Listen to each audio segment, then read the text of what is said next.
What's up? What's up? What's up? What's up? What's up? What's up? What's up, people? What's up? It's me, L Teddy 27, and this is Angry Teacher Chronicles. This is my review for Queen's Sugar, season 4, episode 1. Let me tell y'all something. I apologize again. I'm gonna get this together. I'm gonna get all my situations together. I know I ain't got no intro on this, no nothing, but I'm trying to get this stuff out to y'all before it get too late in the week. It's a lot of new shows, a lot of reviews to do, and I'm just trying to keep up. So I'm not gonna promise y'all, but I will do the best I can. That by next week I have all my intros and stuff back on. I might do a new intro over the weekend. We'll see what I do. But I just don't have time right now, and I want to get this out. Anyway, let's go. So we're back. It's season 4, and this is episode 1 of Queen Sugar. And so it starts off with Nova, and Nova is getting a call about her book review, about a New York Times book review that's being done on her book. And while it's supposed to be a happy time, a good thing, and the lady who's with her, I think that's her friend or whatnot, is trying to, help her, be happy about it. Nova, I'm not going to say she realizes, but she starts to really come to grips with the fact that, okay, this book is about to come out, and I still have not shared with my family what's in this book. Whole lot of issues going on with that, and that's going to be one of the overarching themes for the whole season.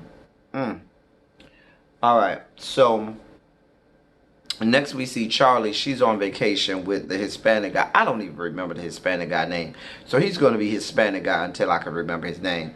If you remember, I think she started dating him. Well, they weren't dating, but they started kind of like trying to see what was going to be what toward the end of last season.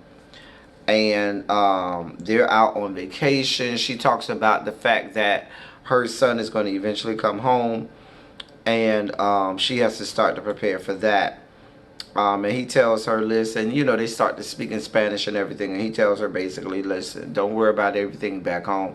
You just enjoy this vacation. She knows she has to go back home, and she has to deal with the fact that it's time for harvest and everything that'll be going on with the mill. Okay. Then we have Aunt Vi and Hollywood at the market, and they're discussing the fact that they are post honeymoon. I believe they went to Thailand for their honeymoon, and they were talking about going other places in the world. She's talking about Australia. Hollywood is talking about, hey, that's way too long of a plane trip or whatnot, so forth and so on. And then we have Ralph Angel, who gets Mr. Prosper. Is it Prosper? I think. Brings him a letter. The letter is from the state of Louisiana, letting him know that he is no longer on parole. He's been released from parole. He's off parole. He made it through his parole. Whatever the terminology is. All I know is, ooh, child, that Ralph Angel, Jesus God, ooh Lord. Jesus, Mary and Joseph. Something about his arms being, exposed just did something for me. It's just all that dark chocolate. Oh, Jesus. Oh, Lord God. And I could see that over the break in between filming, he started to work on his voice, because his voice was his only flaw. Like, he's whole nice full course meal, a nice piece of dark chocolate, but his voice was just so annoying, you know? And so I see his attempts to try and, deepen it up and talk more, with a little bass in it or whatever, to make it a little more sexier. And I see the attempt there, and it's a good attempt. It still ain't where it should be, but he could just be quiet, just shut up and fuck, and we'd be good. Then we have Aunt Vi's opening for her new shop and restaurant. Aunt Vi's Pies something and diners. I don't remember the name. Y'all know me at this point. I forget names and titles and stuff and make them up as I go along. Anyway, I love the fact that they had the second line um, situation going on with it, with the opening and the cutting of the little rope or whatever you want to call it, to open it up. And so there was a lot going on at this opening. So you got the politician lady comes and she sits down with Charlie and she lets Charlie know that Frances Boudreaux, the chick who Charlie was working with last season, donated to her, sent a gift to Vi's opening, and also had donated to that female politician's campaign. And so I think that is Frances Boudreaux's attempt to let Charlie know, hey bitch, I'm still here. You still a part of what we got going on, because it feels like, and I'm not sure yet, but just based on this first episode, it really seems like Charlie has tried to distance herself from the Boudreaux. And I think that was Frances Boudreaux's attempt to say, hey bitch, nah, ain't time for you to distance yourself. Don't forget, we still here and we still got shit that we need to accomplish. So we'll see how that works out. I also think that what that did to Charlie was it made her go, wait a minute, wait a goddamn minute. Because I think that that was one of the people who, if I'm not mistaken, if I remember correctly, who Charlie was pushing on the city council. And I think the fact that that lady took money from Frances Boudreaux is going to anger Charlie. And Charlie's going to pull her support of that lady away. I could be looking way too far into it, but that's just kind of what sunk in my head. Because the way she looked at her when she said Frances Boudreaux had donated to her campaign, and just the way she looked, I kind of was like, So, then we got the whole situation where Ralph Angel's friend from high school came, the trans man. And I was kind of in and out because I think I got a phone call at that time. And yeah, my boo called me at that time, and I was trying to rush my boo off the phone, but it just didn't work. So I was kind of in and out of that whole in and out scene right there. Y'all let me know what I missed out of that. Because I didn't know if the other guy that was with the guy that Ralph Angel went to school with Ralph Angel and the trans man as well. I didn't know if that was the trans man's boyfriend. I didn't know if he was the trans man. I didn't know anything. I just knew I saw them and there was some conversation, and I missed that whole conversation. So y'all please inform me, because I probably need to go back and rewatch that scene. However, I'm making this video now, so it might be too late. So y'all let me know what happened in that scene with Ralph Angel and the guy who's, if you remember from I think a season or two ago, who's a police officer and it's a trans man. All right, good to see, and good to see not just this show, but there's a lot of shows that are making an effort, and maybe only because it's Pride Month, but making an effort to show positive images of LGBTQIA on television and in a lot of different shows. So I appreciate that. Then we had Darla showed up. Now Darla showing up was a whole I get why she thought it was the right thing for her to show up to support Aunt Vi, and because she knew Blue would be there with Ralph Angel.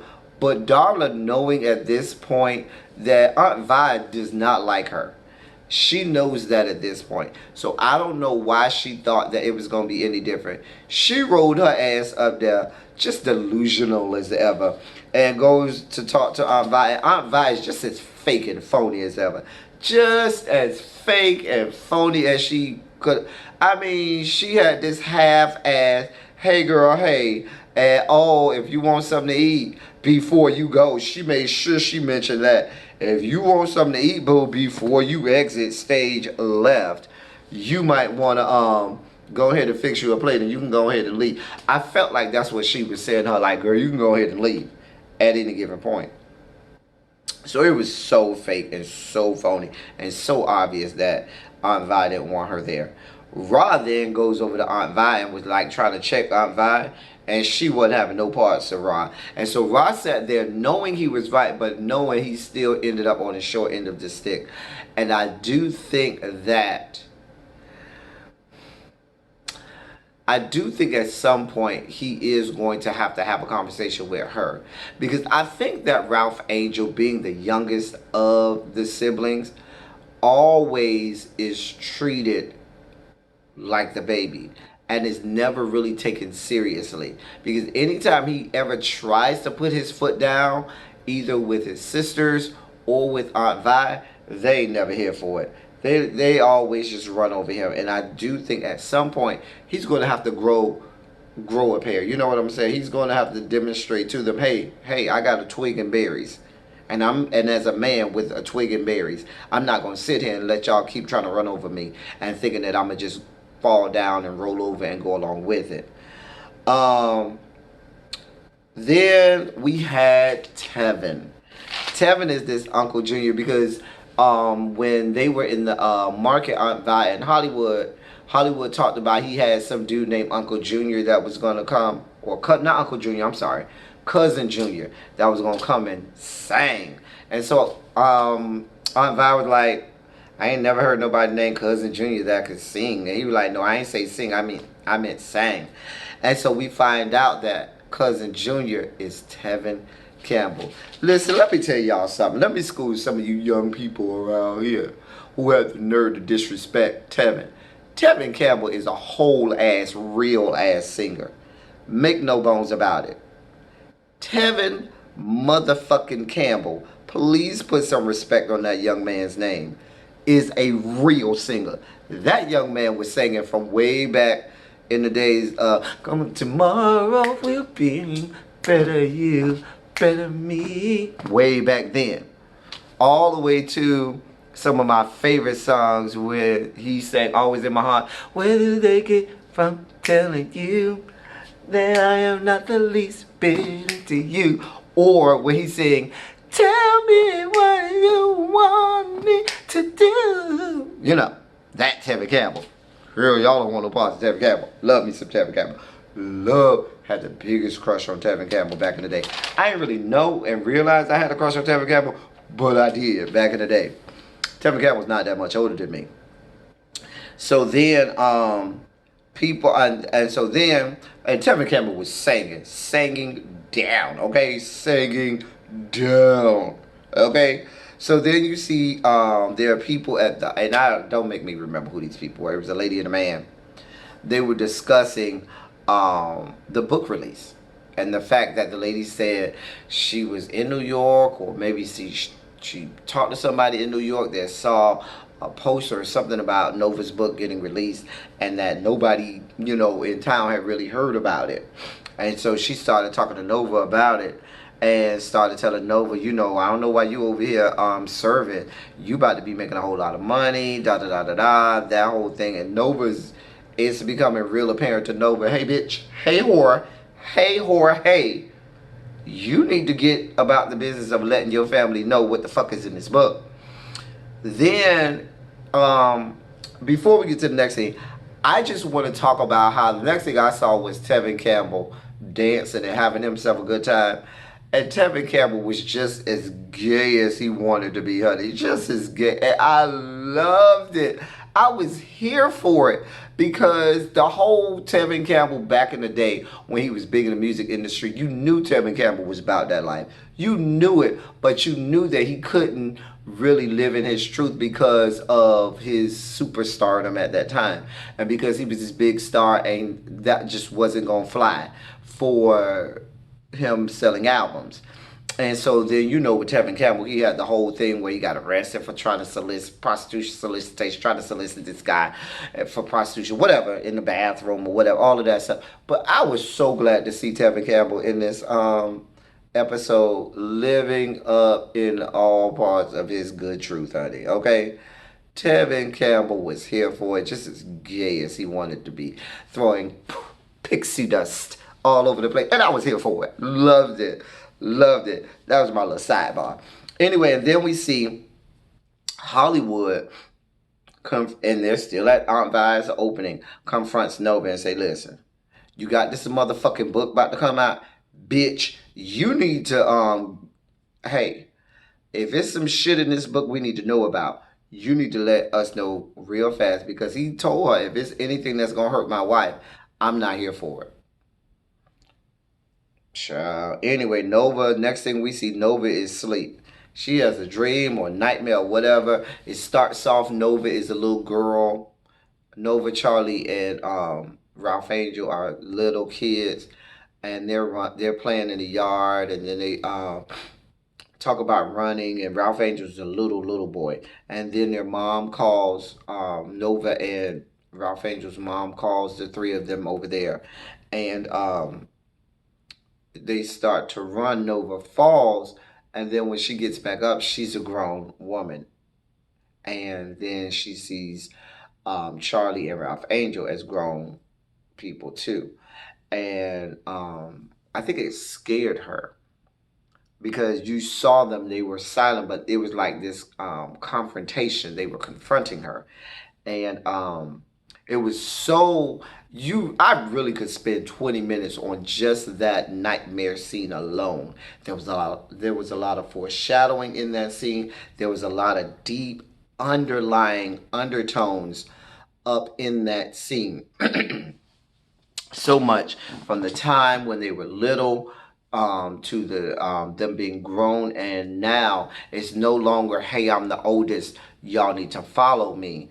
Because you see, when they were little kids, she said she was leading them. She was like, no, y'all need to follow me, we're gonna run. And Charlie said something with regard to Ralph Angel. Ralph Angel said something, and Noah was like, no, because we faster than him and everything. And when she fell, I think that fail was really symbolic and metaphoric. And that falling was this metaphor for what was about to take place for her with regard to her brother and her sister. And now you were going to have it where, okay, you're not leading anymore. Because if you look at that scene, it went from, okay, I know I'm faster than all of y'all, and I'm the leader, and I'm going to be the one, pulling rank, to where now she went, after she fell, which was this symbolic thing, when she got back up, she was grown, and so was Ralph Angel, and so was Charlie. And now there was no more, okay, you're leading us. There was this standoff, there was this confrontation where it was all about, no, we're not here for you leading anymore. No, we're here to confront you, because now we're equals. And I thought that was a very, very poignant moment in this episode. And there was a lot more into that, and I don't want to spend too much time on that one scene, but it was a lot more that I could really delve into. But that's just the surface part of what was going on in that scene. There's a lot more deeper underlying meanings, and it even pointed to everything leading up from the first 4 seasons. If you really want to delve into it, it's a lot of foreshadowing, but also speaking to things that we've already seen in past seasons. Moving on, you see Charlie with the Hispanic dude, and they're discussing Charlie's son. I can't remember that little boy name. Anyway, who's about to come home, and he talks to her about the uneasiness about perhaps her having to introduce him to her son. And she starts to talk about, that's what I love about you, the fact that, you really care about me, and you take into consideration anything that I may be struggling with or have to deal with, and so forth. So, I mean, it was a real cute moment, but this is television, and I'm not here for cute moments. I'm here for drama, okay? And I told y'all in my review yesterday, a post, if you're going to give me the first episode back, the beginning of a season premiere, I need heavy drama. Heavy. Just to remind me what I loved about it. And then you can kind of mellow it out in the subsequent episodes. But that first episode, I need it. Anyway. So then we have Ra. He's at this party, this kid's party with Blue. And Ra meets this chick, and they start chatting it up and talking it up. Some chick. She was all right. She wasn't that cute to me. Not cute enough to be with Ra. But I mean, I guess whatever. I mean, I'm just being honest. I mean, Ralph Angel is a hottie. And that chick, she was just real regular. And I was just like, and we see Ralph Angel. I'm still mad about Ralph Angel not staying with the Asian chick last season, but that's a whole different story. So then we have Nova, who begins to take the transcripts of the book to different members of the family. So she first goes to Charlie. She tries to drop it off to Charlie at her job, and Charlie's in the middle of the hustle and bustle of the harvest. You know, people coming to the mill, and they're trying to get out. She has a lot going on, a million and one things going on. So Charlie's like, "Okay, girl, I read it," and just sits it to the side. She said, "Oh, can I talk to you tonight?" Charlie's like, "No, I have this women's event that I got to go speak at later tonight, so maybe we'll do it later." And so she sits the book down. Nova kind of stands there, and then she leaves. Charlie then goes to that women's event where she's one of the speakers. And excuse me, there's a journalist that comes and confronts Charlie and talks to Charlie about how can you stand up in front of these women and talk about women's empowerment and women in business and this, that, and the third. And your sister wrote some damning things about you in her book. And so Charlie, who hasn't read the book, was like, "Well, what are you talking about?" And she was like, "Well, your sister alluded to the fact that you were instrumental in silencing one of the victims of your husband and the other basketball players on his team who assaulted her, and you were instrumental in silencing her and not letting her story get out," something to that effect. And so she's sitting there dumbfounded, and so you see everybody there with their phones out and taping it and waiting for her response, and she keeps trying to say, I don't have anything to say about that," and the journalist just keeps attacking her with everything that Nova put in the book. She just wasn't prepared because she hadn't read it. And it was pretty damning. I mean, it was pretty damning stuff. I mean, the tone of the writing that Nova put in that book based on what that journalist read was it was beyond critical. It was it was like she was chastising her family in some of the language. It was as if she was scolding them at times with, you know, some of the things that were brought to light, which, you know, just hearing the tone and the tenor of some of the statements in the book, just the excerpts that we heard, it would have upset me as well. So then Charlie calls Ra. Charlie goes home. She stays up all night reading the book. In the morning, she wakes Ra up early, and she tells him, "Listen, don't read the book." "Did Nova drop it off to you?" He said, "Yeah." "Don't read it till I get there." "Listen, let me tell you, no, you don't want no parts of this." See, so he was like, "Okay, whatever. I won't read it." On her way to Ralph Angel, she calls her lawyer and tells her lawyer, "Listen, hey boo, I need you to prepare a cease and desist because I need to get in front of this. It's a little too late for that." But she tells her lawyer to prepare a cease and desist for that. Then we got then you have Hollywood that starts to read the book, and Ra starts reading the book. And so now the family is starting to read the book and starting to get an idea of what Nova wrote. And like I said, the excerpts that was coming out that they were reading was pretty scathing. I mean, it was a scathing tone as she was talking about her family and some of the things that her family had experienced and done.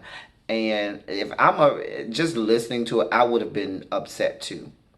The last thing you see is her at her dad's grave, and she's praying and talking to her dad about, "Oh, I hope this book helps me be free." Girl, I ain't here for all that.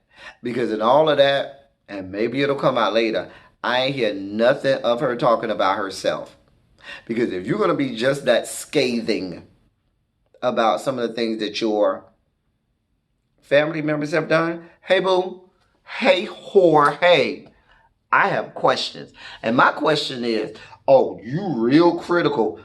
I hope you talk about being a whole ass whore in this book, okay? Because you sleep around with everything but a child of God in all of these seasons. You sleeping with girls, you sleeping with guys, and there's nothing wrong with that because I applaud members of the bisexual community, the LGB, the B part of the LGBTQIA community. But hey, you think you might want to settle down with somebody because you be out here being a whole ass whore?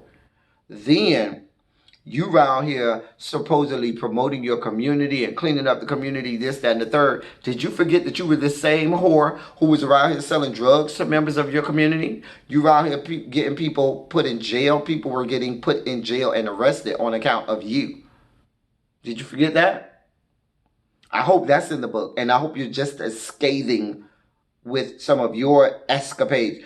Did you, did you forget the fact that you were getting fucked by one of the same white police officers who you were at the same time out here protesting against, and who you were fighting against, all this, that, and the third, and he was dicking you down right after you left a protest, all about him and his fellow white police officers? Inquiring minds want to know.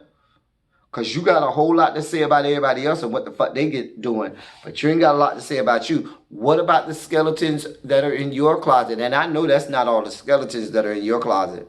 I know that. Did you talk about the fact that your whoring ass went over here and slept with the man who was trying to get with your sister right after it? Did you talk about that? Did you talk about probably some other secrets that you have that we don't know about that hasn't been yet revealed in this series? Because I have questions. I'm just saying. See, the book should have been about herself. If you're going to write a memoir, that memoir needs to be about you. And if you're going to put other people in there, you definitely have better clear it with them. But that's my review, y'all. That's all I got. It was a mess. And looking at what they say is going to be happening this season, it's going to be quite drama filled. I'm looking forward to it. I'll try to make sure that each time I do a review, I try to go deeper into some of the scenes. Not too deep for some people, but deeper and delve deeper into a lot of what is in those scenes. So that's all I got, y'all. I'll be back next week, same back time, same back channel and station, and we'll be out. Y'all be good, y'all. Thank y'all for coming.